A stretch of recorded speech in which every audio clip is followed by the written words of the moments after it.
Здравствуйте. На телеканале «Новый век» программа «Вызов 112», в студии Эльвира Фазлиева.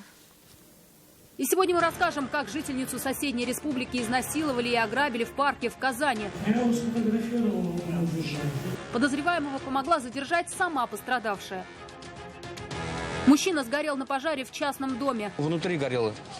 Внутрь невозможно было зайти уже. В деревню он переехал незадолго до трагедии. А также, кто и зачем крадет интернет-кабели из подъездов. Здесь произвел срез и направился в сторону балкона. И как участковый вычислил серийного вора. Это и не только. Прямо сейчас. Попросил сигарету, познакомился, затем изнасиловал и ограбил. В Советском районном суде за закрытыми дверями рассматривают дело в отношении неоднократно судимого мужчины. 39-летняя жительница соседней республики уверяет, что именно он надругался над ней после непродолжительного знакомства. После задержания выяснилось, от его рук пострадали несколько человек. Айрат Назипов узнал все подробности.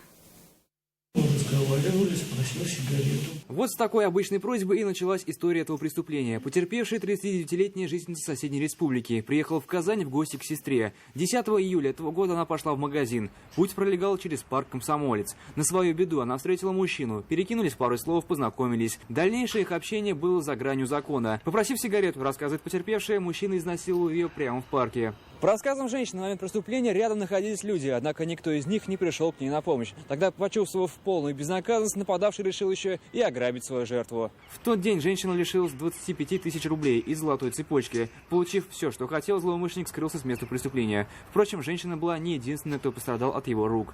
В этот день вот еще ограбил еще кого-то.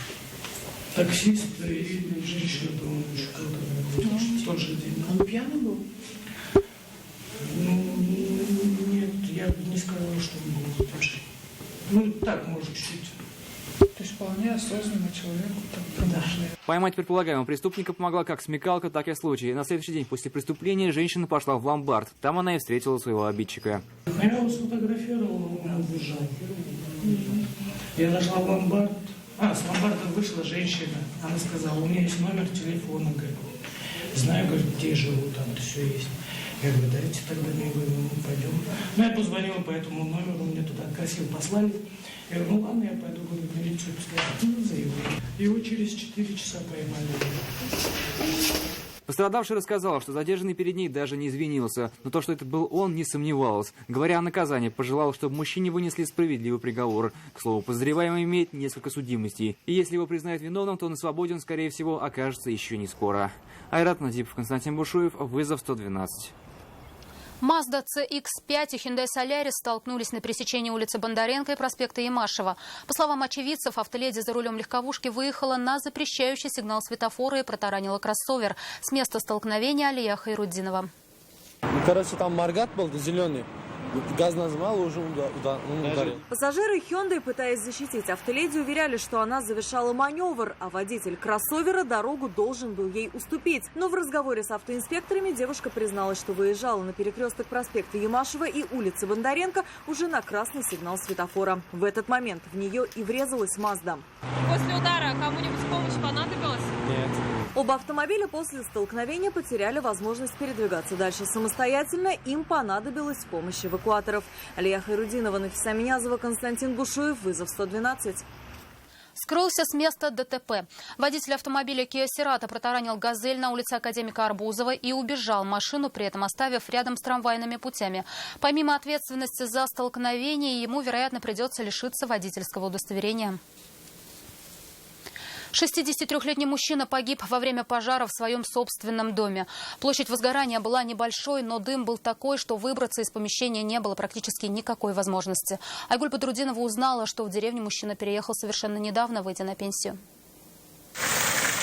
Огонь в жилом доме жители Нижней Уратьмы заметили в 7 часов утра. Пожарные прибыли на место буквально через несколько минут. Сбить пламя удалось быстро. Я не скажу, что сильный.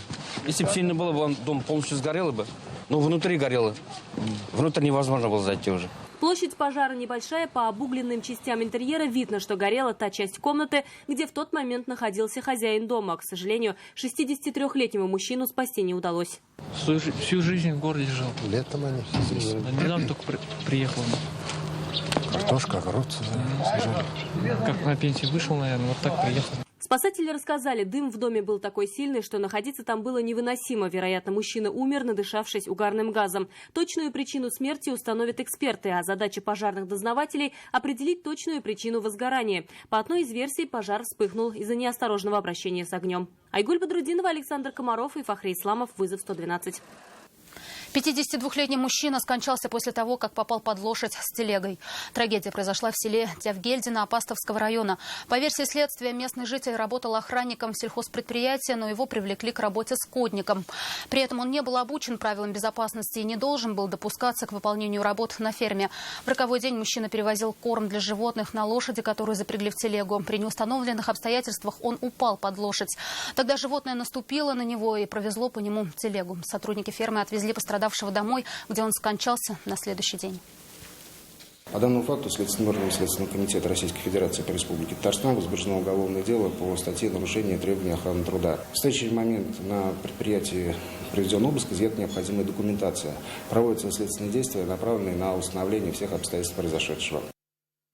Подозреваемого в серии краж интернет и телевизионных кабелей в подъездах казанских домов вычислил и задержал участковый уполномоченный. Поставщики стараются быстро устранять повреждения, но абонентам приходится какое-то время обходиться без оплаченных услуг, а провайдерам нести и финансовый, и репутационный ущерб. Раскрываются же такие дела порой непросто. Айрат Назипов узнал, сколько похитители на этом зарабатывают и как полицейский вычислил подозреваемого. Здесь произвел срез и направился в сторону балкона.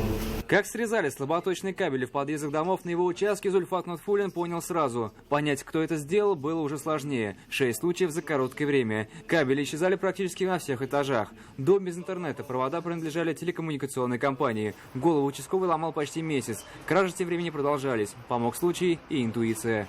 Когда я поднимался, открывая дверь, заметил молодой человек, который подозрительно себя вел.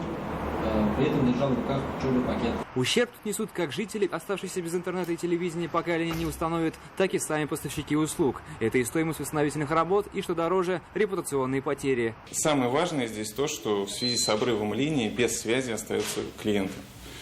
Для нас, для оператора связи, это серьезный инцидент, и, конечно, в таких случаях мы бросаем силы на максимально оперативное, максимально быстрое восстановление линии. Высоковольтных линий похитители, как правило, стараются избегать, говорят полицейские. Может быть себе дороже. Слаботочные системы – это интернет-провода, телевизионные кабели и кабели от камер наблюдения становятся легкой добычей охотников за цветными металлами. К слову, в объективы последних похититель не попадался. Страж порядка сделал вывод – крал там же, где жил. Проживал на 9 этаже, то есть он производил срез на 18-м, на 8 этаже забирал полностью всю длину срезанного кабеля и уже спокойно поднимался к себе на 9 этаж и прятал похищенное. Выходя из дома, предполагаемый злоумышленник направлялся в лесопосадку. Она находится через дорогу. Там он сжигал оплетку кабеля, после чего сдавал остатки в пункт приема цветных металлов. Он был пойман с поличным на 7-й краже кабеля. Ранее судим за аналогичные преступления, то есть занимался привычным делом. За каждую партию металла от кабеля он получал порядка 500 рублей. Уголовное дело возбудили по статье «Кража». Пока идет следствие, его отпустили под подписку о невыезде. Представители же телекоммуникационных компаний говорят, чтобы сократить случаи воровства, стараются менять металлические кабели на оптоволокно. Оно злоумышленникам неинтересно. Айрат Назипов, Наиль Абдуллин, Константин Бушуев. Вызов 112. Это все, о чем успели вам рассказать. Обо всех происшествиях вы можете сообщать нам по телефону 570 50 50 или на мобильный 8 98 69 112 112. Это можно сделать и в наших группах в социальных сетях. Туда же можно присылать и снятые вами видео. В студии была Эльвира Фазлиева. До встречи и не бросайте вызов судьбе. Вдруг она его примет.